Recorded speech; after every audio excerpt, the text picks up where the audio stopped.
Değerli Baku Post TV tamaşaçıları, bildiğiniz kimi biz Dünyanı Dəyişənlər layihəsi çərçivəsində elmin populyarlaşdırılması, Nobel mükafatı laureatları barəsində söhbətlər aparırıq.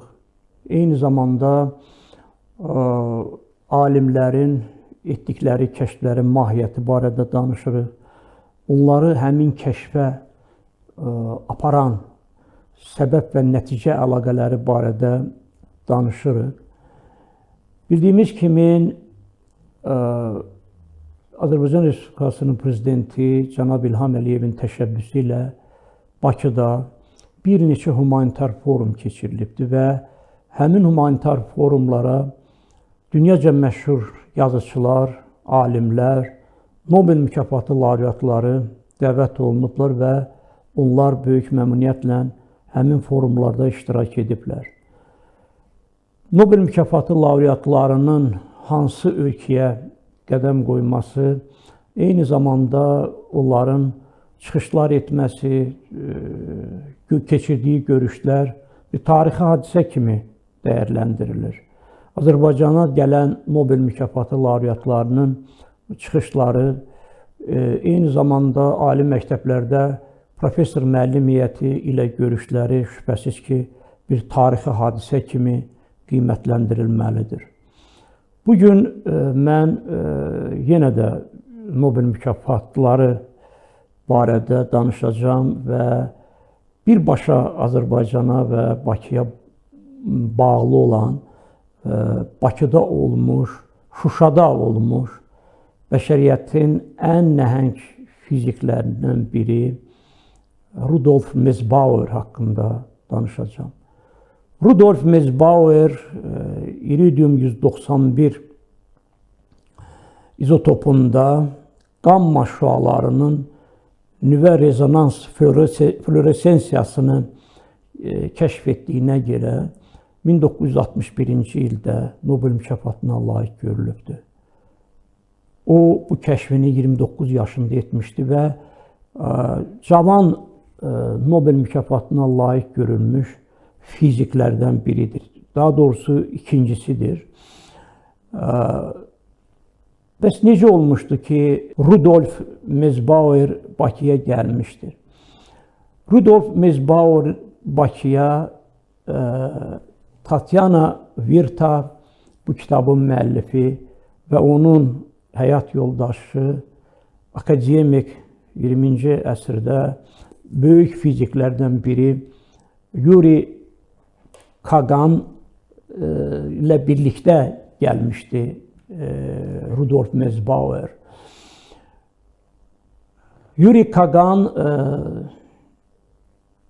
hörmətli Ada Universitetinin rektoru, akademik Hafiz Paşayevin aspirantı olmuşdur və qeyd etdiyim kimi kitabın müəllifi Tatyana Virta Kaganın həyat yoldaşıdır. Beləliklə, Tatyana Virta fiziklər və liriklər kitabında yazır.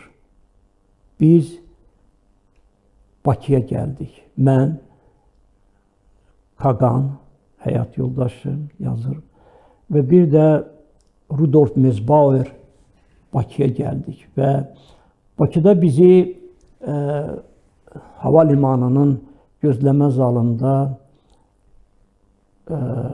Hafiz Paşayev, onun bacısı Elmirə xanım və qızı Cəmilə xanım qarşıladılar. Bu qarşılama heç zaman bizim yaddaşımızdan çıxmayacaq, çox bir səmimi qarşılanma oldu və biz Hafiz Paşayevin qonağı olduq. Bizə ən çox maraqlı gələn, yazır ki, bizə ən çox maraqlı gələn məqamlardan biri Hafiz Paşayevin anası Püstə xanımın bizi nəvazişlə və səmimiyyətlə qarşılaması oldu və bu qarşılanma bizim yaddaşımızda əbədi olaraq qalacaqdır. Püstə xanım ana Azərbaycanın görkəmli yazıçısı, görkəmli alimi Mir Cəlal Paşayevin həyat yoldaşıdır və Mircəlal Paşayev Azərbaycanda çox böyük avtoritetə malik olan bir yazıçıdır. Onun əsərləri orta məktəb dərsliklərinə salınır.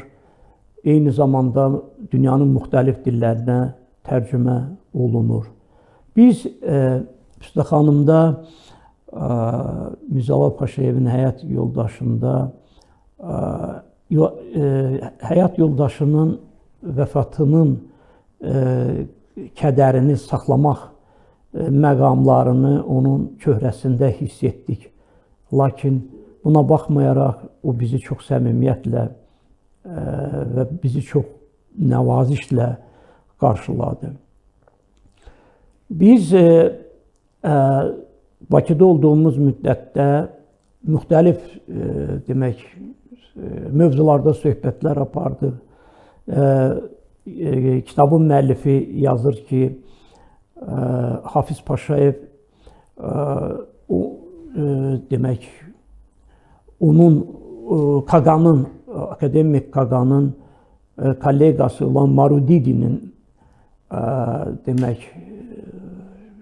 dəstəyi ilə Amerika Birləşmiş Ştatlarında staj keçmiş və 2 ildən sonra doktorluq dissertasiyasını müdafiə etmişdir. Bizə açılan süfrə ətrafında yazır ki, biz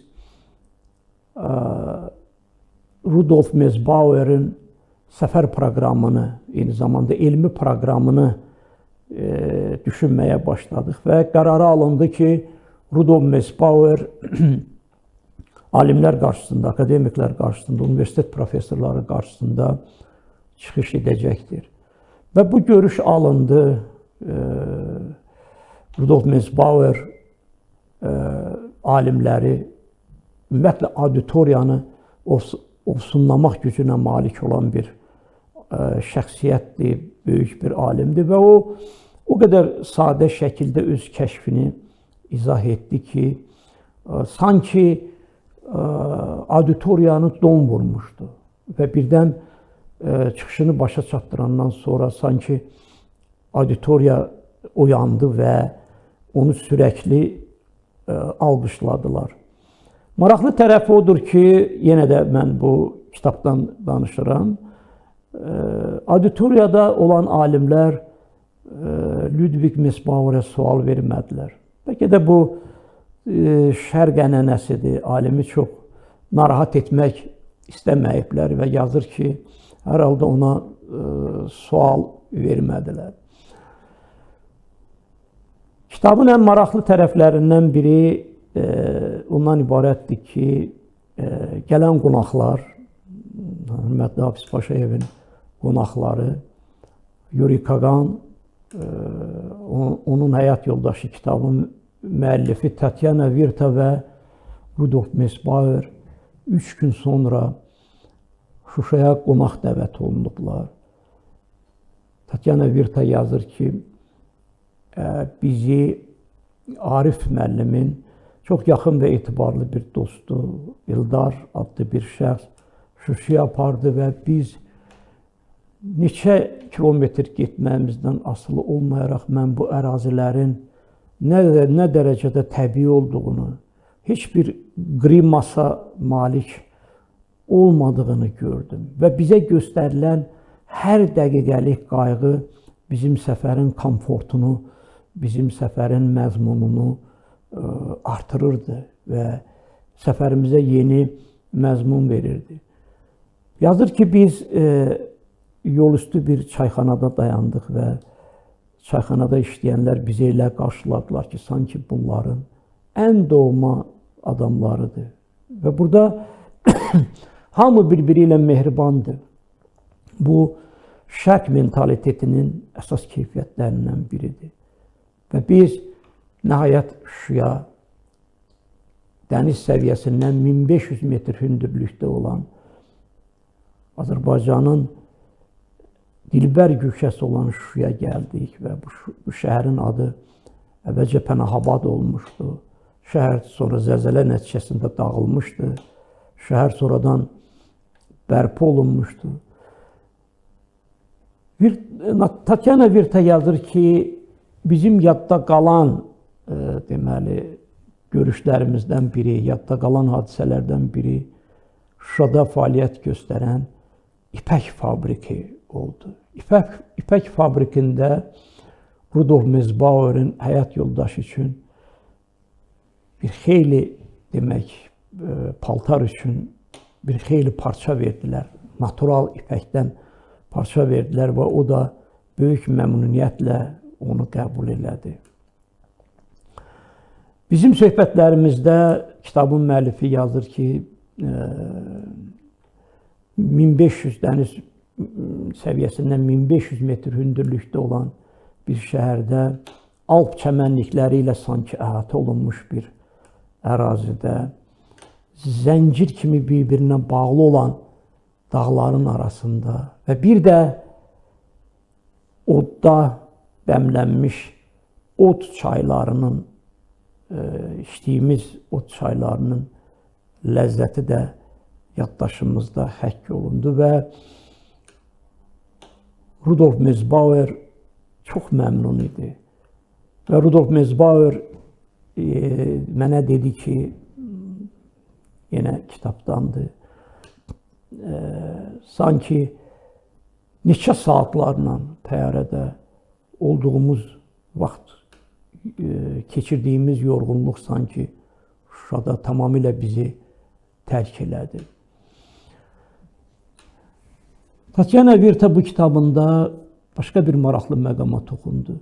Deyir, bu qədər gözəlliklər, bu qədər insan həmrəyliyinin olduğu bir şəhər, sən demə, bir neçə vaxtdan sonra müharibə və döyüş meydanına çevriləcək. Və biz artıq bu söhbətləri Bakıdan kənarda çox təəssüflə bir-birimizə danışacağıq. Artıq o mehriban insanları artıq döyüşdə həlak olanlar kimi torpağa bastırırdılar. Və maraqlı məqamlardan biri də ondan ibarətdir ki, akademik Kagan Şuşada Mezbauer'in kəşfi ilə bağlı, o kəşf həm də onun adına effektlə bağlıdır. Mezbauer effektidir adlanır. Çox qəribə bir ifadə işlətdi. Şuşa elə Mezbauer effektidir. Yəni, nə deməkdir bu? Bayaq mən Mezbauer'in etdiyi kəşfin qısa təsvirini verdim. Mən baza təhsilim fizikadır. Ancaq bu kəşfi populyarlaşdıranda görürük ki, bu elə bir böyük kəşfdir ki, bu kəşf vasitəsilə maddələri parçalanmadan dolayısıyla onların valentliyini təyin etmək mümkündür. Bu kəşf arxeologiyada, bərk cisimlər fizikasında, bioloji polimerlərdə, molekulyar biologiyada geniş tətbiq olunmağa başlanmışdır. Və məhz akademik Kaganın bu Şuşanın Mezbauer effektinə bənzətməsi o deməkdir ki, mənim düşüncəmə görə o deməkdir ki, elə Şuşanın girişində belə bunun necə gözəl şəhər olmasını, necə təbii bir şəhər olmasını, o bulaqların şırıltısını və insanların bir-birinə münasibətini təyin etmək mümkündür. Rudolf Mezbauer həm də öz maraqlı fikirləri ilə elm tarixində qalıb. Məsələn, o deyirdi ki, həmişə izah edin, izah edin. Tələbələrə izah edin, müəllimlərə izah edin. Əgər onlar yanınızda yoxdursa, ananıza, atanıza izah edin. Və Rudolf Mezbauer'in mən maraqlı bir intervyusunu oxumuşdum.